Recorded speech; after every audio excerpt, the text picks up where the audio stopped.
The Sahrawi Arab Democratic Republic is one of the most unusual countries in the world. Roughly 80% of its territory is occupied by a foreign power, Morocco. And most of the Sahrawi people who live outside of Moroccan-held territory are refugees in other countries, primarily Algeria and Mauritania.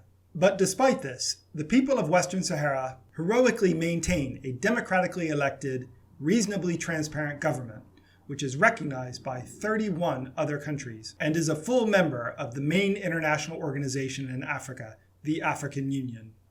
These are extremely impressive accomplishments, but the harsh reality is that time is not on the side of the Sahrawi people. Morocco's illegal occupation grows more and more entrenched every day. And, partly because people are unaware of this crisis, the world is just letting it happen. And this has to stop.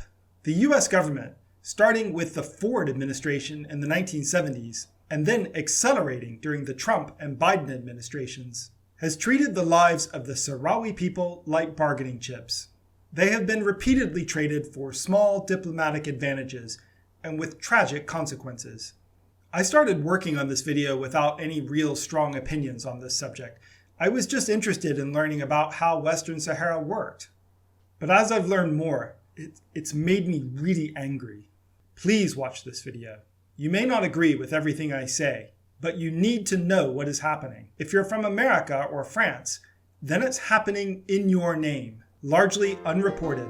The lives of hundreds of thousands of people are being ground into the dust, and it makes me sick.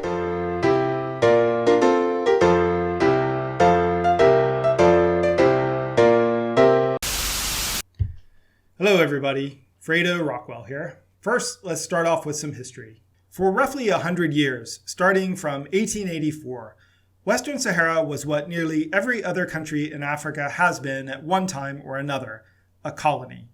In 1965, the United Nations General Assembly adopted a resolution asking Spain, the colonial power, to do what every other colonial power was doing with their colonies at the time, set Western Sahara free.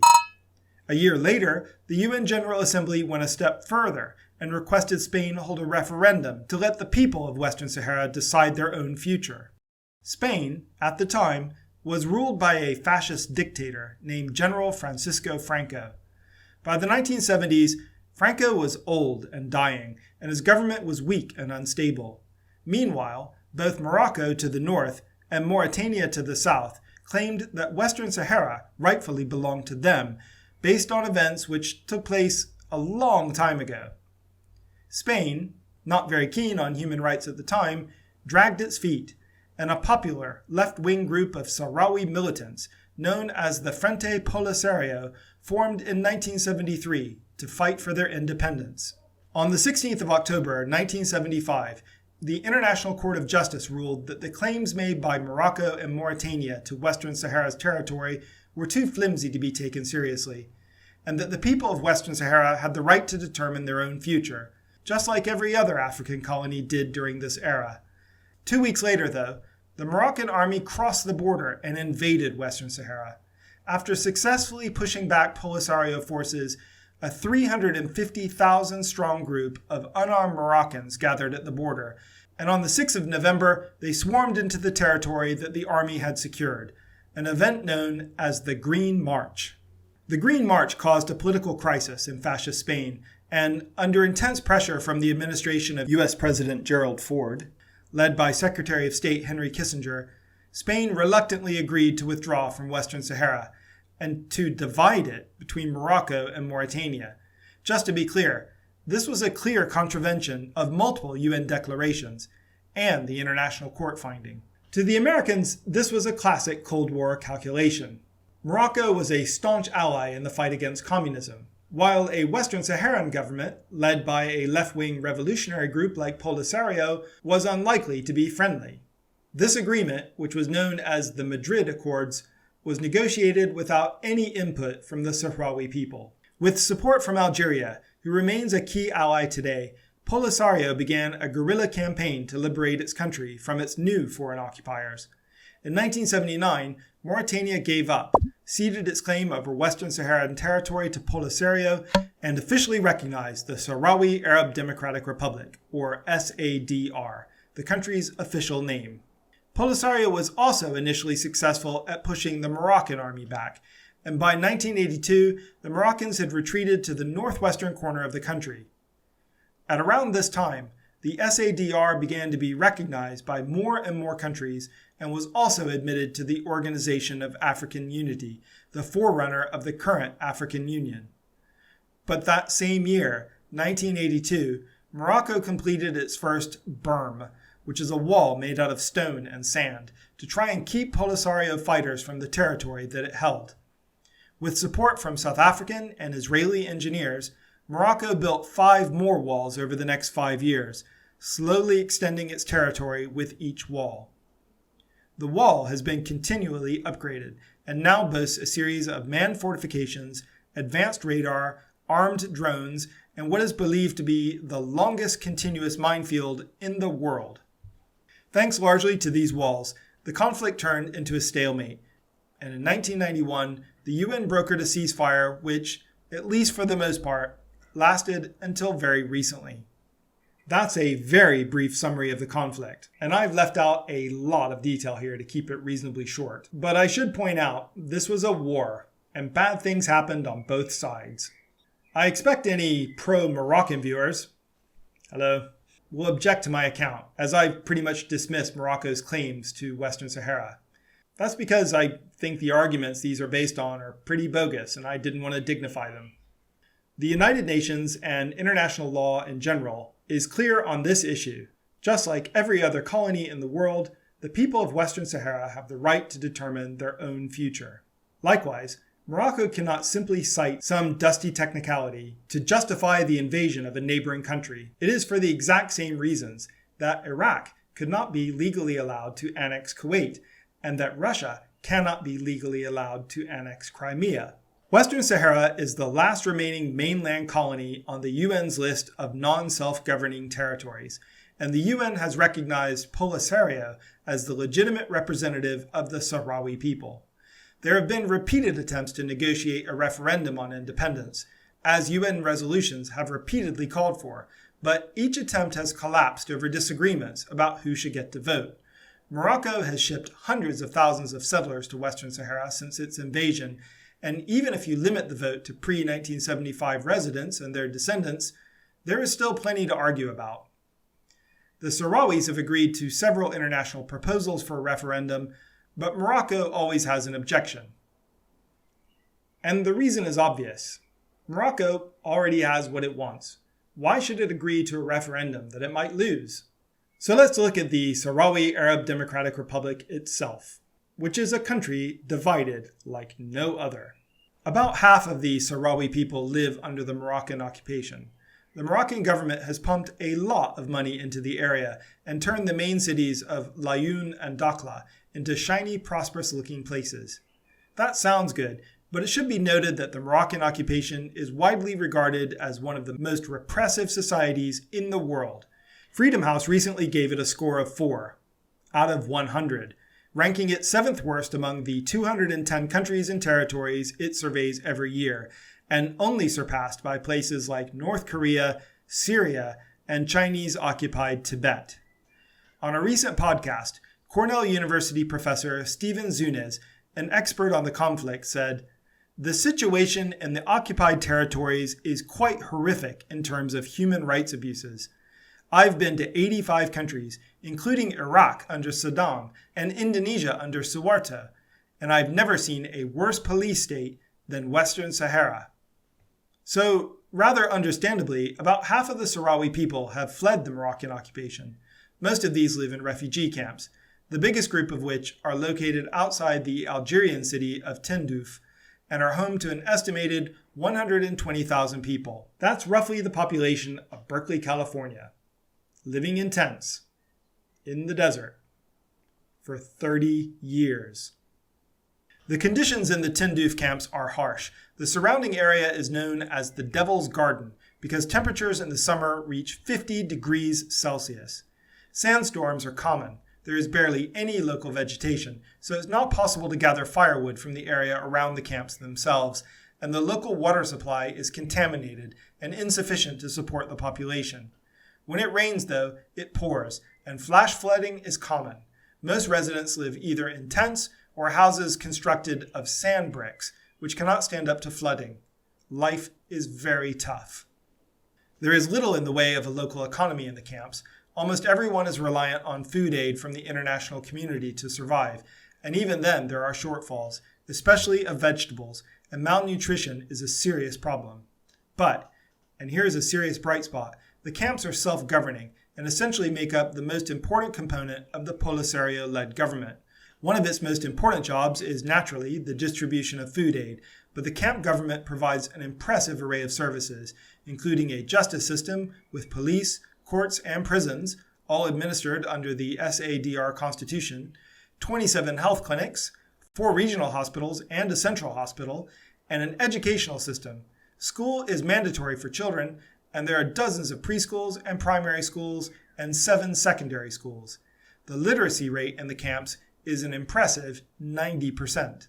I don't want to paint an overly rosy picture of life in the camps, as the conditions are very difficult, and I'm sure the Polisario government is far from perfect. One huge, not immediately obvious problem is the lack of opportunities for people after finishing their education. There are no universities to go to and few jobs, and as we shall discuss in a moment, traveling overseas to where there are universities and jobs is very difficult. One thing I was curious about was life inside the part of Western Sahara controlled by Polisario, which is known as the liberated territory. I found it difficult to find much detail, but I did manage to get in touch with Mr. Sidi Breka, the Polisario representative to the United Kingdom, who was kind enough to answer questions for me. Here is what he said. Roughly 30,000 Sahrawis live in the 20% of Western Sahara not occupied by Morocco. Most people are nomadic herders, and the population goes up and down depending on how much rain there is. A very small part of the population is formally employed, mostly working for the Polisario government or as deminers for the various charities working to remove landmines and other explosive remnants of war. There are 5 towns, each with their own Sahrawi mayors and councils, and each town depends on support from the Sahrawi Ministry of Defense and Sahrawi Ministry for Liberated Territories Reconstruction. The liberated territory is, unfortunately, the least economically viable part of Western Sahara. Once independent, observers think Western Sahara has a decent chance at economic self-sufficiency thanks to natural phosphate reserves and good fishing waters. But, as it stands, these resources are all under Moroccan occupation. With so few opportunities, and the fear of renewed fighting breaking out, most Sahrawis choose the safety of refugee camps rather than a difficult life in their own country. A very few Sahrawis manage to settle as refugees in Europe or America, where the educational and economic opportunities are much better than they are in the camps. But none of these countries recognize Western Sahara's independence, and despite the status the UN gives to Polisario, these governments do not recognize documents from the SADR.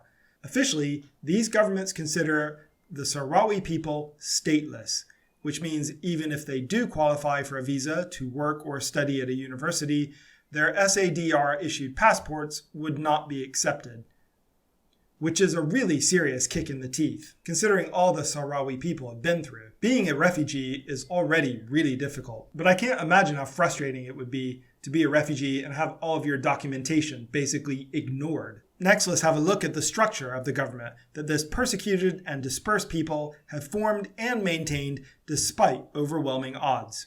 Technically, the SADR is a one-party state, with that party being Polisario. In reality, the functions of Polisario and the SADR overlap a lot, almost to the point where they are one and the same thing. In this context, I think calling Polisario a political party is perhaps more misleading than helpful. Anyone who takes part in Polisario activities is considered a member and is allowed to vote in SADR elections. And although there are factions, there is one issue which dominates all others: the independence and freedom of the Sahrawi people. By law, once the SADR regains its full territory, additional political parties will be allowed to form. The most important decision-making body is the General Congress, which is held every 3 years and is attended by delegates from refugee camps, the liberated territory, and the wider diaspora. The General Congress can make changes to the Constitution and produces a manifesto to guide government policy. It also elects a smaller legislative body, the Sahrawi National Council, and the President, who is the main executive of the SADR. The current president is Brahim Ghali, who was first elected in 2016 and is simultaneously the Secretary General of Polisario. I don't want to underplay the fact that the SADR is technically at war and maintains an active fighting force, the Sahrawi People's Liberation Army, or SPLA, which has an estimated 6,000 to 7,000 active soldiers and receives regular equipment and supplies from Algeria.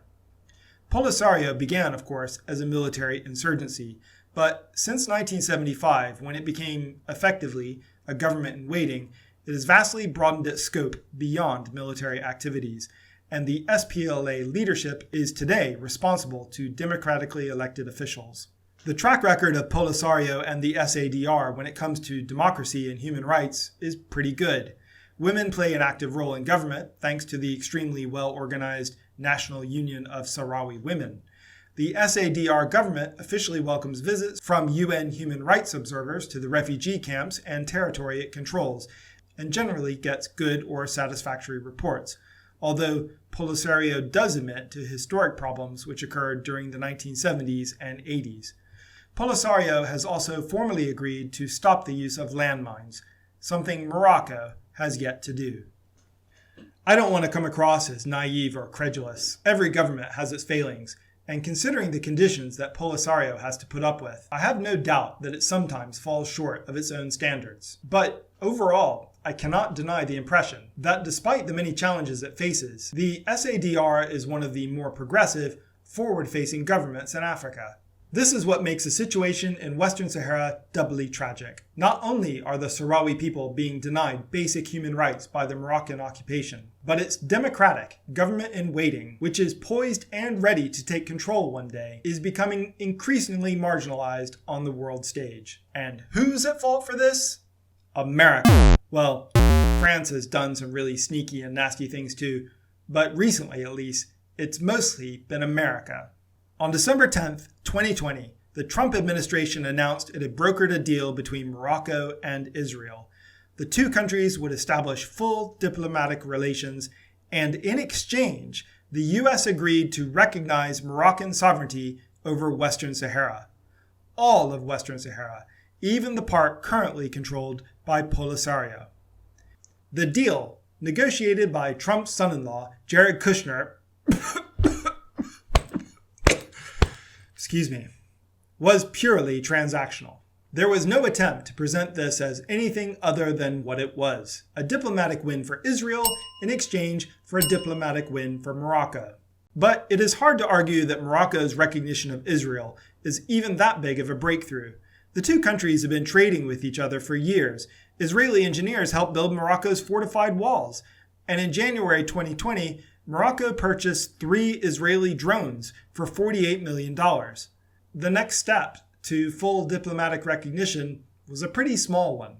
But for Morocco, U.S. recognition of their control of Western Sahara is huge. And as the move contradicts decades of international law, it also dramatically undermines America's international standing. Even staunch Republicans were horrified by the deal. Republican U.S. Senator Jim Inhofe described it as shocking and deeply disappointing, and added that he was saddened that the rights of the Western Saharan people had been traded away.